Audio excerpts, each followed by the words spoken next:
Bueno, entonces, seguimos escuchando al predicador, seguimos de cerca esta tremenda investigación que está arrojando resultados. ¿Cuál es el propósito de esta investigación? ¿Cuál es la intención de esta prédica? ¿Cuál es? Miren, es así de simple, que la vida sin Dios debajo del sol es una vida vacía. La única forma de salir de ese vacío es Dios. Es Dios. Es amar lo que Él ama. Es temer como Él teme. Es confiar en su palabra. Y a eso le está apuntando Salomón. A eso le está apuntando toda la escritura. Damas y caballeros, lo que Él quiere es que nosotros cambiemos nuestros corazones. Hemos notado que hay pruebas, adversidades que parecen no irse. O cuando creemos que se van, vuelven. Dios está hablando cada vez más fuerte a esta esfera. Dios está buscando que el ser humano se acerque más a Él. ¿Cuándo hemos aprendido más? Realmente cuando hemos adquirido un conocimiento más fuerte acerca de las cosas de la vida. ¿Qué es un método de aprendizaje? Un método de aprendizaje es una estrategia que funciona para que un estudiante aprenda de manera significativa uno o varios conocimientos determinados. Dios tiene sus propios métodos de aprendizaje. Dios tiene sus propios métodos de aprendizaje. Y en esta mañana tenemos una historia, tenemos un hermoso cuento. Vamos por favor a Eclesiastés capítulo 9 versículos 13, 14 y 15. Esto es una historia, esto es una fábula, esto es algo que no sé por qué Salomón lo puso ahí, pero quiere enseñarnos algo bastante bonito. Eclesiastés 9, 13, 14 y 15. Recuerden que yo lo leo en la Biblia de las Américas. Sin embargo, lo quiero también leer en la versión nueva traducción viviente, también lo voy a leer, porque es que la nueva traducción viviente me enseña como si fuera un cuento. ¿Cómo comienza un cuento? Había una vez, mira lo que dice Eclesiastés 9:13, Biblia de las Américas. Tú lo tienes en la Reina Valera. Eclesiastés 9:13. También esto llegué a ver con sabiduría bajo el sol y me impresionó. La Reina Valera dice, también vi esta sabiduría debajo del sol, la cual me parece grande. Versículo 14. Había una pequeña ciudad con pocos hombres en ella. Llegó un gran rey, la cercó, construyó contra ella grandes baluartes, pero en ella se hallaba un hombre pobre y sabio. Y él, con su sabiduría, libró la ciudad. Sin embargo, nadie se acordó de aquel hombre pobre. Oremos. Padre, gracias. Gracias por estos tiempos. Gracias porque tú estás hablando a tu pueblo. No temáis, manada pequeña. El que comenzó en vosotros la buena obra la perfeccionará hasta el día de Jesucristo. Padre, quita todo distractor. Espíritu Santo, habla en nuestras vidas y sella estas palabras que vamos a hablar. Señor, voz de Dios, nunca voz de hombre. Que lo que tú y yo hemos hablado en secreto y lo que tú me enseñaste, Señor, lo podamos transmitir y lo podamos enseñar. Y que la iglesia, Señor, tu iglesia, sea edificada, bendecida. Y que crezcamos, creamos y maduremos solamente en Cristo, solamente por tu gracia y solamente por tu fe. Pues es en el nombre de Jesús que nos acercamos a ti. Amén y amén. Entonces, esto es una historia. Miren, esto parece una temporada de una plataforma de películas. Recordemos, Dios tiene sus propios métodos de aprendizaje. Y me gusta la expresión temporada. Temporada, sí, a la primera temporada, a la segunda temporada de la serie tal. Pero ¿qué es una temporada? Es muy habitual que las series se segmenten en temporadas. Cada temporada cuenta con una cierta cantidad de capítulos o episodios y constituyen una unidad. Por lo general, el final del último capítulo de la temporada marca un cierre y a su vez abre un nuevo conflicto o un nuevo interrogante que se desarrollará en la temporada siguiente. Nuestra vida a menudo parece una temporada de una plataforma. Nos vemos inmersos en situaciones de las cuales decimos, oiga, ¿yo cómo me metí en esto? ¿O por qué me pasa esto? ¿Sí? Hemos hecho alguna vez la pregunta, oiga, ¿por qué yo me metí en esto? Y si yo hubiera sabido, como dijo el salmista, si hubiera sabido ayer que un día llegarías tú, y otro, pero ¿por qué me pasó esto? ¿Por qué le suceden cosas malas a gente buena?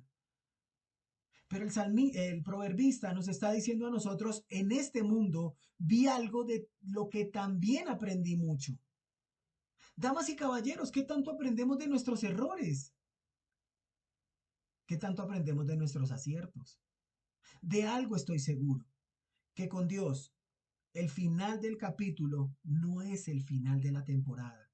Siempre habrá una trama, siempre hay un tema, porque Él está escribiendo tu historia, mi historia.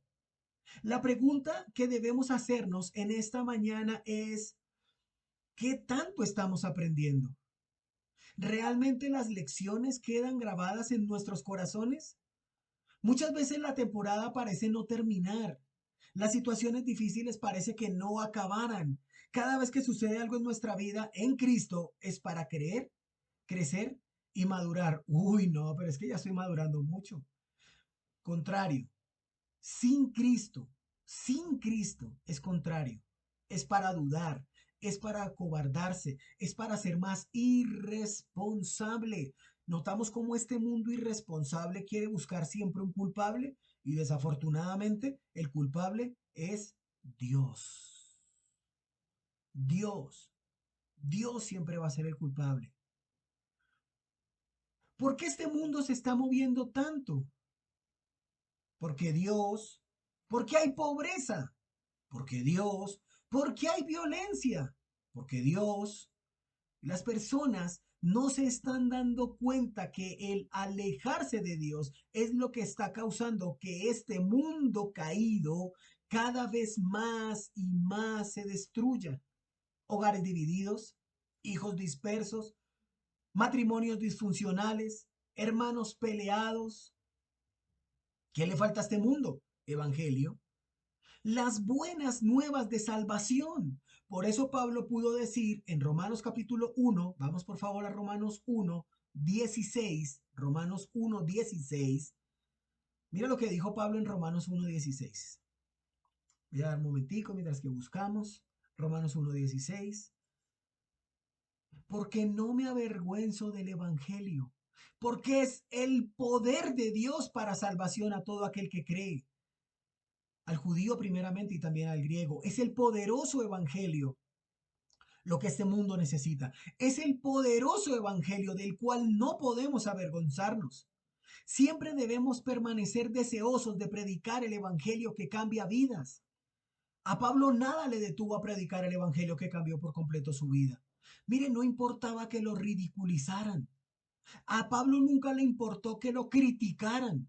A Pablo nunca le importó que lo persiguieran. A Pablo nunca le importó que lo golpearan. Él se mantenía fiel a quien lo llamó. ¿Qué necesitamos hoy tú y yo?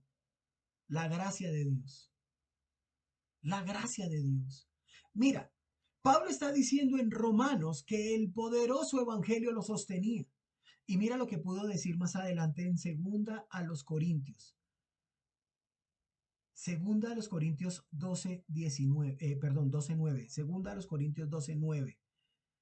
12, 9 de Segunda de los Corintios dice así, y me ha dicho, bástate mi gracia, porque mi poder, nuevamente la palabra, se perfecciona en tu debilidad. Por tanto, dice Pablo, de buena gana me gloriaré más bien en mis debilidades, para que repose sobre mí el poder de Cristo. Versículo 10, por lo cual, por amor a Cristo, me gozo en las debilidades, en afrentas, en necesidades, en persecuciones, en angustias, porque cuando soy débil, entonces soy fuerte.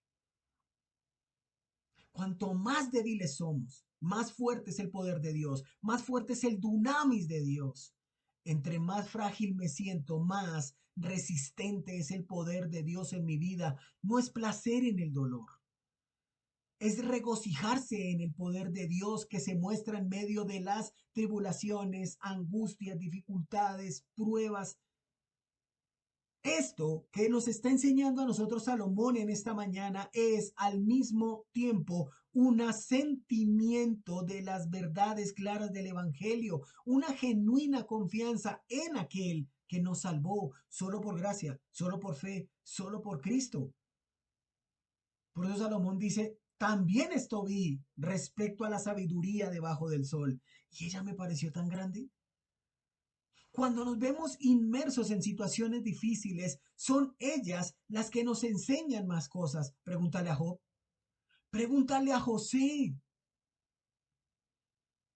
¿Por qué llegaron a conocer tan personalmente a Dios? ¿Por la tranquilidad de su vida? Pregúntale a Pablo cómo llegó a tener una relación personal con el único y suficiente Rey de Reyes y Señor de Señores. ¿Dónde estaba Juan cuando le fue dado el libro de revelaciones? Ninguno estaba a la orilla del mar divisando el paisaje con una bebida en la mano. Ellos estaban impactando el mundo con el único evangelio que cambia vida. Recordemos, la sabiduría es prudencia, doña Prudencia. Cuidado en el comportamiento y modo de conducirse en la vida. La verdadera sabiduría es Cristo. ¿Cómo te estás con perdón? ¿Cómo nos estamos comportando hoy? ¿Qué dice la gente que nos rodea acerca de nuestro evangelio?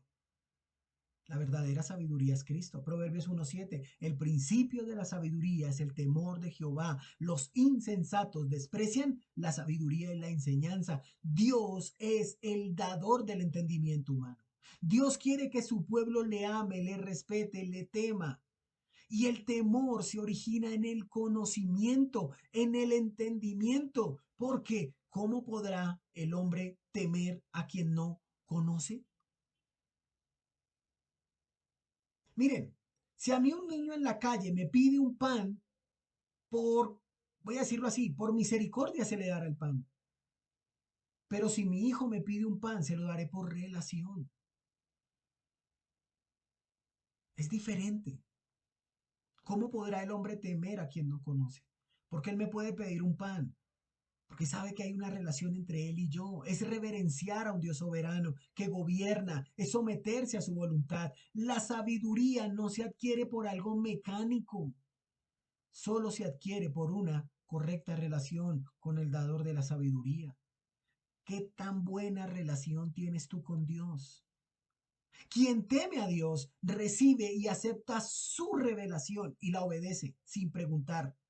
Dios no nos mandó a cuestionar, Dios nos demanda obediencia. El temor al Señor es un caminar, es un accionar, es algo continuo, no es algo que se empieza y luego se deja. Cristo es tu refugio. Cristo es tu lugar seguro. Mira, me gusta como lo dice el salmista, hablando de una relación personal, Salmo 73:28.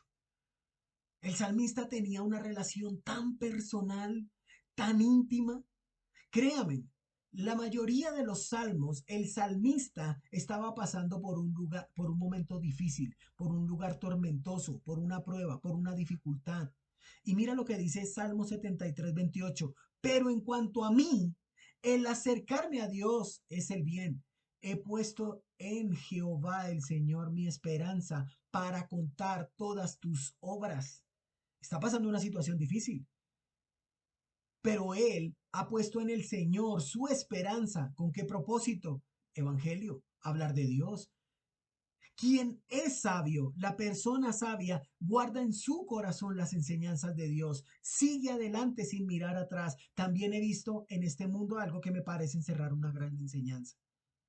Hemos escuchado la frase, no hay peor ciego que el que no quiere ver. ¿Saben qué significa eso? Que resulta inútil convencer a alguien de que vea lo que no quiere ver. No hay peor ciego que el que no quiere ver. ¿Sabe cómo lo dijo el Señor Jesucristo? El Señor lo dijo así, Mateo 13:13. Mateo 13:13. Lo mismo. El Señor les viene hablando por medio de parábolas, pero dice así, Mateo 13:13. Por eso les habló por parábolas. O mejor, por eso les hablo, dice el Señor, les hablo primera persona. Por eso les hablo por parábolas, porque viendo no ven y oyendo no oyen, ni entienden, de manera que se cumpla en ellos la profecía de Isaías que dijo, de oído oiréis y no entenderéis, y viendo veréis y no percibiréis, porque el corazón de este pueblo se ha engrosado y con los oídos oyen pesadamente y han cerrado sus ojos para que no vean con los ojos y oigan con los oídos y con el corazón entienda y se conviertan y yo los sane. Jesús de Nazaret, nuestro Señor, fija su atención en el corazón rebelde de aquellos israelitas que conocían la verdad de Dios, pero se negaron a confiar en Él, a obedecer su voluntad. La propia incredulidad de las personas es por su ceguera. No hay peor ciego que el que no quiere ver. Esa es la conclusión. Todas las enseñanzas que tú tienes en tu vida, por mínimas que sean, son grandes. Lo que pasa es que nosotros las minimizamos. Pero, ¿cuál es la enseñanza de Salomón? Revelar a Cristo, mostrar el Evangelio, cambiar vidas. Salomón está sintetizando, está resumiendo por medio del ejemplo el propósito de la sabiduría. Eso es lo que está haciendo. Y si logramos entender este resumen, vamos a entender todo lo que Salomón ha venido diciendo hasta aquí, desde Eclesiastés 1:1 hasta 9, 13, 14 y 15. Lo vamos a entender, porque aquí viene la historia. Miren, esta historia tenemos que grabarla en nuestro corazón. Eclesiastés 9:14. Ya vimos, ya vimos que realmente toda, toda, toda enseñanza tiene que ser aprendida. Pero mira lo que dice, voy a leerlo en la Nueva Traducción Viviente, porque esa es una historia. Había una vez una pequeña ciudad con unos cuantos habitantes, y vino un rey poderoso con su ejército y la sitió. Un hombre pobre pero sabio sabía cómo salvar la ciudad, y así la ciudad fue rescatada. Sin embargo, pasado el incidente, a nadie se le ocurrió darle las gracias. ¿Qué es lo más importante? ¿Tener cerebro o tener corazón? ¿Qué es más importante? ¿Tener emociones o intelecto? Si le hiciéramos esta pregunta a Salomón, tal vez diría que sirve muy poco tener corazón cuando no se tiene cerebro. Pero probablemente con la observación, que es el método de investigación que está utilizando Salomón, dice, ¿sabes qué? Un cerebro que funciona bien con un corazón que funciona mal, pues tampoco sirve de mucho. Tiene que ser íntegro. En nada nos ayuda a tener un buen cerebro, o sea, intelecto, inteligencia y conocimiento cuando se tiene un mal corazón, o sea, unos sentimientos y unas emociones. Miren, es la primera enseñanza que podemos aprender de este pasaje. Si nuestro intelecto no es acorde a nuestro corazón, de nada sirve. Y si nuestro corazón no está acorde con nuestro intelecto, de nada sirve. Salomón está complementando la enseñanza de los versículos anteriores sobre lo misterioso e impredecible que resulta muchas veces el gobierno providencial de Dios en el mundo. Ya vimos que la carrera no siempre la ganan los más rápidos, ni la victoria en la batalla es siempre de los más fuertes, porque hay muchos factores que inciden en todo lo que nosotros hacemos y de los cuales no tenemos control. Pero si yo soy bueno, ¿pero por qué me pasa esto a mí? Sin embargo, eso no quiere decir que da lo mismo lo que hagamos o dejemos de hacer como piensan muchos. Ay, yo no voy a seguir haciendo eso. ¿Para qué sigo haciendo eso si igual me va a ir mal en la vida? Porque al final de cuentas, no importa cuánto te afanes, será lo que será, sucederá lo que tenga que suceder y pasará lo que tenga que pasar. Estamos en las manos del único y suficiente Rey de Reyes y Señor de Señores. Pero ¿qué dice el mundo? Me echo a la suerte. Estoy en las manos del destino. ¿Saben que muchas personas hoy piensan que están en las manos de un Dios caprichoso? Muchos piensan así. Pero realmente, como lo dijo el Señor Jesús, dice, porque viendo no ven y oyendo no oyen ni entienden. Si bien es cierto que el gobierno providencial de Dios es un misterio y que nuestras vidas están en sus manos, eso lo dijo en Eclesiastés 9:1, el hombre sigue siendo un agente responsable. Ojo con esto, responsabilidad humana. y sus decisiones juegan un papel de mucha importancia en el desarrollo de sus vidas. Debemos conducirnos con sabiduría en este mundo y alejarnos de la necedad. Por eso Salomón nos dijo allá en Eclesiastés 2:13, y he visto que la sabiduría sobrepasa a la necedad como la luz a las tinieblas. Es 1000 veces mejor, damas y caballeros, vivir como sabios que comportarnos como necios. Recordemos, la investigación le está apuntando a eso. Es importante aclarar bíblicamente que estos dos puntos, la sabiduría y la necedad, no tienen nada que ver con tu coeficiente intelectual. No, no, no, no, no, no, no, no, no. Se puede ser muy inteligente, pero muy necio a la vez. Y a eso le apunta esta historia. Se puede ser muy rico, pero muy necio a la vez. Muchas personas con un alto coeficiente intelectual viven neciamente. Un título no te hace persona. Un PhD no te hace persona. Tenemos dos escenarios en esta investigación. Recordemos eso. Tenemos dos escenarios debajo del sol. Salomón trazó una línea imaginaria en el cielo y dijo, mire, es más allá del sol o es debajo del sol. Pero Salomón también nos dice que tenemos dos clases de personas, sabios y necios, que tenemos dos clases de corazones, el endurecido o el frágil. Y Salomón le está apuntando a esos corazones. Por eso la Biblia siempre nos habla de esas dualidades. Había una ciudad pequeña y con muchos habitantes que fue atacada por un rey muy poderoso. Ese rey rodeó la ciudad con sus máquinas de guerra y se preparó para conquistarla. Pero en esa ciudad vivía un hombre muy sabio que con su sabiduría pudo haber salvado a la ciudad, pero como era muy pobre nadie se acordó de él. Salomón comienza como si nos contara esa linda historia, ese cuento para niños. Y debemos notar los contrastes. Ojo con eso. La bendición está en la gramática. Una pequeña ciudad y pocos hombres. Contrastes. Una pequeña ciudad y pocos hombres contra un gran rey y grandes ejércitos. Vamos a la pregunta, ¿quién va a ganar? ¿Quién va a ganar? Si hay un contraste, pequeña ciudad, pocos hombres, un rey grande y grandes ejércitos, ¿quién va a ganar? Pues uno dice, no, el rey. Totalmente cierto. Sin embargo, me surge otra pregunta. ¿Por qué un gran rey se fijaría en una ciudad pequeña e insignificante? Es como en esa época de elecciones. ¿Por qué un candidato va a los lugares más remotos? ¿Por qué va? Y es más, otra pregunta, ¿vuelve? Otros se untan de pueblo y se van a vivir allá y compran en los sitios comunes. ¿Por qué hacen estas cosas? Porque necesitan los votos de la gente. Y gana, ¿y qué es lo primero que hace? Al obtener lo que quería, se va. Beneficio personal. Es la utilidad, es el provecho, es la ganancia que obtienen las personas. Es sacar provecho de, porque este rey se fija en una ciudad pequeña con pocas personas. Algo tiene que tener. Pero surge la pregunta, ¿sabio o necio? Para algunos esto es sabiduría. Lo que hacen los políticos o algunos candidatos es sabiduría, pero no, eso es sagacidad, eso no es sabiduría.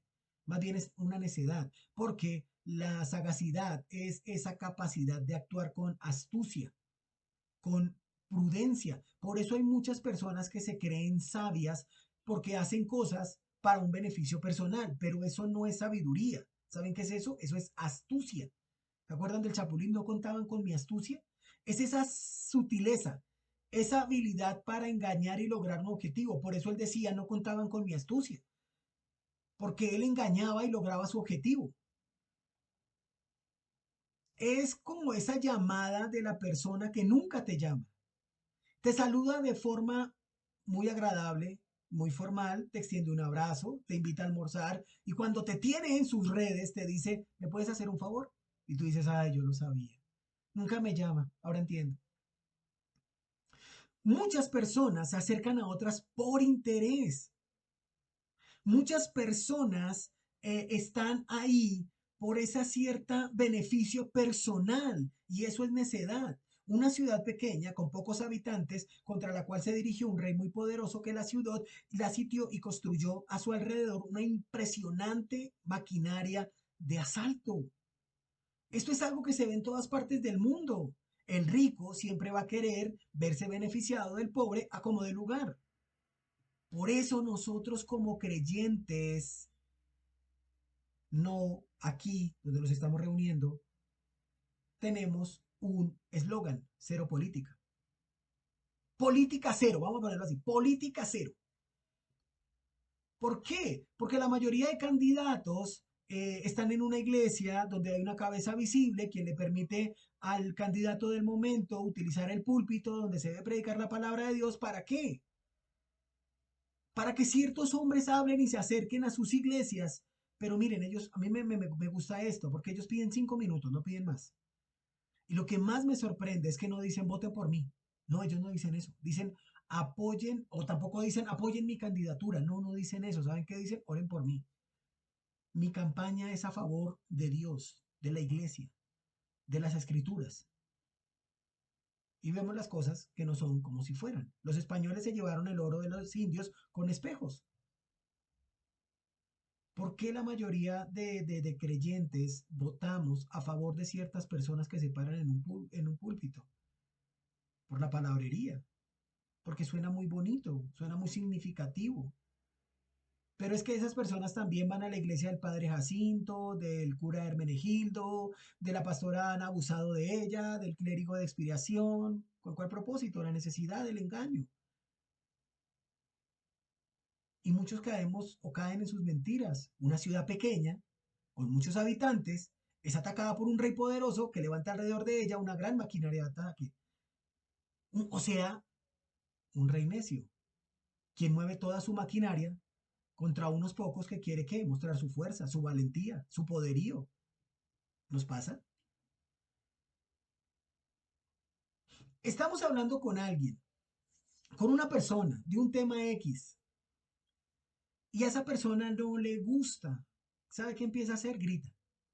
¿Por qué? Porque se tiene que imponer, tiene que dominar, tiene que hablar más fuerte, con palabras de más calibre, tiene que mandar, porque las cosas se hacen como yo diga.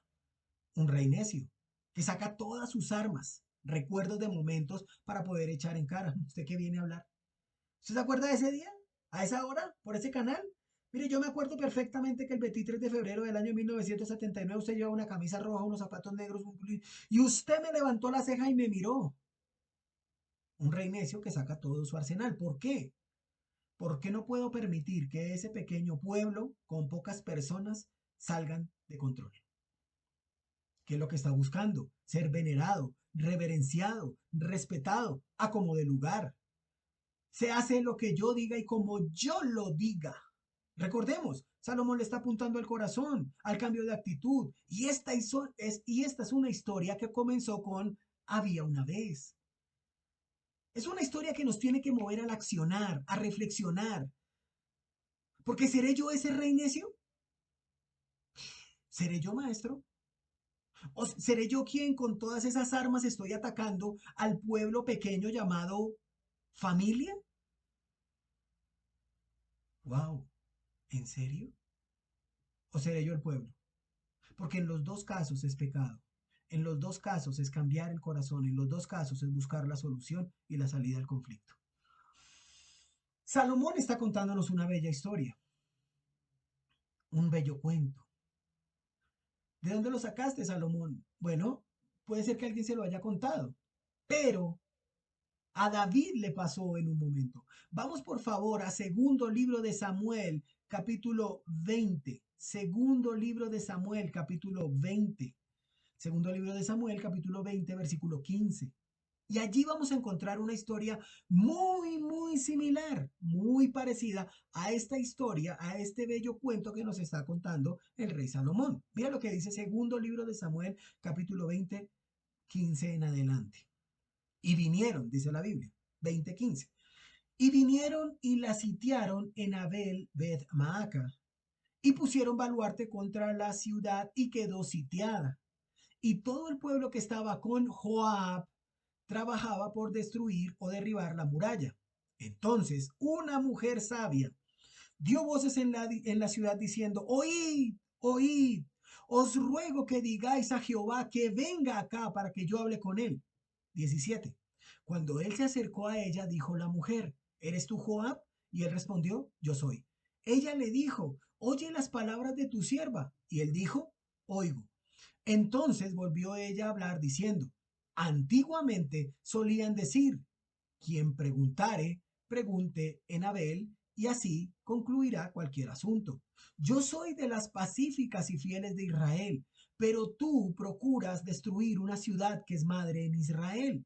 ¿Por qué destruye la heredad de Jehová? 20. Joab respondió diciendo, nunca tal me acontezca, que yo destruya ni deshaga. La cosa no es así. Un hombre del monte de Efraín, que se llama Seba, hijo de Bicri, ha levantado su mano contra el rey David. Entregad a ese solamente y miré de la ciudad. Y la mujer dijo a Joab, he aquí su cabeza te será arrojada desde el muro.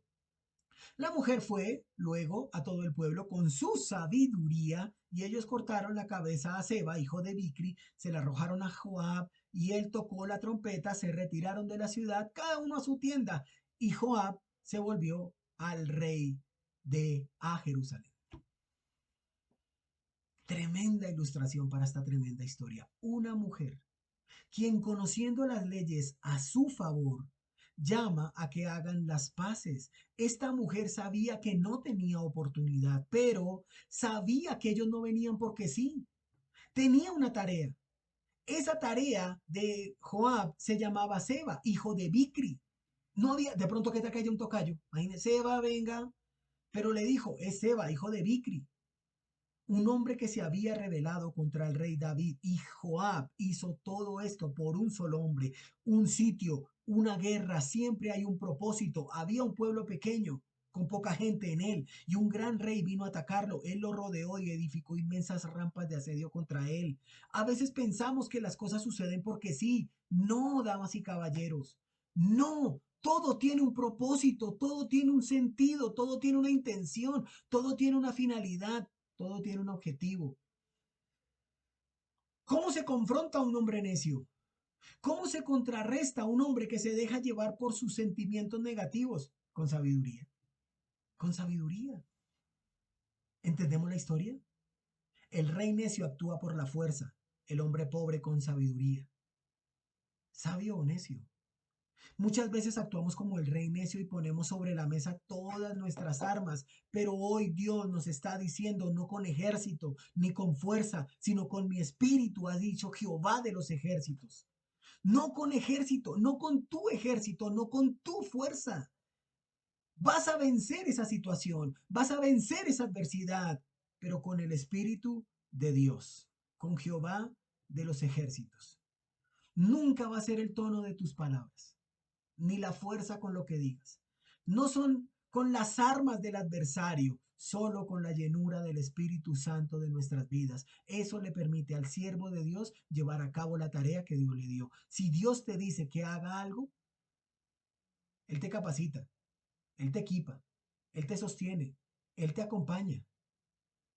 Mi hijo pidiendo un pan. ¿Por qué? Porque Él sabe que hay una relación. Él no solamente lo pide, sino que sabe que vamos a ir. Y él dice, yo lo pago. Él dice, no, él sabe que mi papá lo va a pagar. Lo que Salomón y toda la escritura que hemos visto nos está diciendo es, no dependas de tus habilidades. Un hombre pobre, pero sabio, sabía cómo salvar la ciudad y así la ciudad fue rescatada. Sin embargo, pasado el incidente, a nadie se le ocurrió darle las gracias. Nuestras limitaciones, óyeme bien, por favor, tus limitaciones no son razón para dejar que Dios actúe. Un hombre pobre, pero sabio que supo actuar, como la mujer del segundo libro de Samuel, quien siendo sabia liberó de una segura destrucción a la ciudad. De donde menos te lo imaginas hay sabiduría, donde uno menos piensa hay inteligencia. Pero saben, a veces nosotros aminoramos a las personas y a las circunstancias. No es que con esta persona no hablo porque ¿qué me puede enseñar? No es que con esta mujer ni siquiera porque pues, ¿qué me puede decir? Por eso la Biblia dice en Proverbios 31:10, mujer virtuosa, ¿quién la hallará? Porque su estima sobrepasa largamente a la de las piedras preciosas. ¿Saben? mis queridas damas, siempre lo digo. La Biblia dice mujer virtuosa, no dice hombre, hombre virtuoso, hombre bien chévere, no. Esto es sabiduría práctica, una sabiduría espiritual que define el carácter de una mujer que confía en Dios. Para el proverbista tal vez esta mujer existe, sí, pero no es fácil de hallarla. ¿Por qué? La respuesta es damas sabias o damas necias. Es de acuerdo a las dificultades y a la forma de responder. Ahora bien, vamos a supongamos, que esa ciudad pequeña es tu corazón, frágil, delicado, sutil, y está siendo rodeado por armas de guerras que roban tu paz. En esa ciudad llamada corazón se encuentra una persona pobre, pero sabia. Sabia, pero pobre, que sabe qué debe hacer, cómo debe actuar, en quién debe confiar. Esa ciudad pequeña llamada corazón está siendo gobernado por una sola persona que te ama y solo quiere lo mejor para ti. Esa ciudad pequeña llamada corazón es muy pobre y muy humilde, que debe ser resguardado por alguien que realmente te ama. Por eso el Señor Jesús en Mateo capítulo 5 versículo 3 pudo decir, bienaventurados los pobres en espíritu, porque de ellos es el reino de los cielos. Eres feliz. Eres dichoso, no es una emoción, no es un consuelo de tontos, es el bienestar que te pertenece y te lo ha otorgado el Rey de Reyes y Señor de Señores y es para los pobres de espíritu. Este es el camino de la bendición. Mira, nunca lo olvides, el camino a la gloria primero pasa por la cruz. El mundo te dice debes ser rico. El mundo te dice tú tienes que ser ese rey que grita y asedia. Cristo te dice, Dios bendice a los que confían totalmente en Él. Contrario a lo que el mundo te dice, habla o actúa como si fuera superior a los demás, como si no necesitaras de nadie. Cristo te dice que tenemos que ser humildes. Tenemos que reconocer que somos pobres de espíritus, que separados de Dios nada podemos hacer, que confiemos totalmente en Él, que nos dejemos caer en sus brazos, que Él nos va a sostener. No suframos de egoísmo. No seamos arrogantes, porque escrito está, dice el Señor, Dios resiste a los soberbios y da gracia a los humildes. Dios es el único que nos puede rescatar. Dios, con esta historia, le sigue apuntando a tu pequeña ciudad y a lo pobre que somos. No será fácil. El rey necio va a salir a la batalla con todas sus armas a destruirte, pero Dios te asegura que Él estará contigo. Primera de Juan, capítulo 4, versículo 4. Primera de Juan 4, 4 dice así. Primera de Juan 4, 4. Para ti, ponle tu nombre. Ahí donde dice hijitos, ponle tu nombre. Hijito, vosotros sois de Dios y los habéis vencido, porque mayor es el que está en vosotros que el que está en el mundo. Más grande es Él que vive en ti que el que en el mundo está. Debemos ser conscientes que hay una guerra, pero no debemos tener miedo. El Espíritu Santo te guía, el Espíritu Santo te capacita, el Espíritu Santo te dice, estás en las manos de Dios y la protección es 7/24, 12 meses al año, 4 o 5 semanas al mes. ¿Cómo está tu corazón? ¿Cómo se encuentra tu corazón en el día de hoy? ¿Confiado o desconfiado? Y en la ciudad vive un hombre pobre pero sabio, que con su sabiduría podría salvar a la ciudad, pero nadie se acuerda de él. No buscamos reconocimiento, no buscamos agradecimiento, no buscamos aplausos, buscamos glorificar a Dios y que su nombre sea alabado. Bien dijo el salmista, no a nosotros, oh Jehová, no a nosotros, sino a tu nombre da gloria, por tu misericordia, por tu verdad. ¿A quién quieres agradar? ¿Sabio o necio? ¿Quién fue más valiente? ¿El rey necio con armas de guerra o el hombre pobre pero sabio? Actuemos con sabiduría, respondamos con sabiduría para que nadie nos acuse en el día en que vamos a tener que comparecer. Recordemos, la necedad siempre es presuntuosa, la necedad es petulante, la sabiduría es modesta, la sabiduría es humilde. ¿Qué tan humildes somos? Dios está contigo. El Rey de lo imposible, victoria te dará. Solo debemos creer y confiar en Él. ¿Lo crees? Amén. Oremos. Padre, gracias. Gracias, Señor, por esto que nos dices. Gracias, Señor, porque nos instruyes como a tus niños. No temas, yo estoy contigo. No desmayes porque yo soy tu Dios, que te esfuerzo, siempre te ayudaré y te sostendré con la diestra de mi justicia. Aunque un ejército acampe contra mí, no temerá mi corazón. Aunque se levante guerra alrededor de mí, yo estaré confiado. Porque tú, Jehová, estarás conmigo. Tu vara y tu callado me infundirán aliento. Señor, permíteme ser un hombre bienaventurado, porque estoy en tu palabra.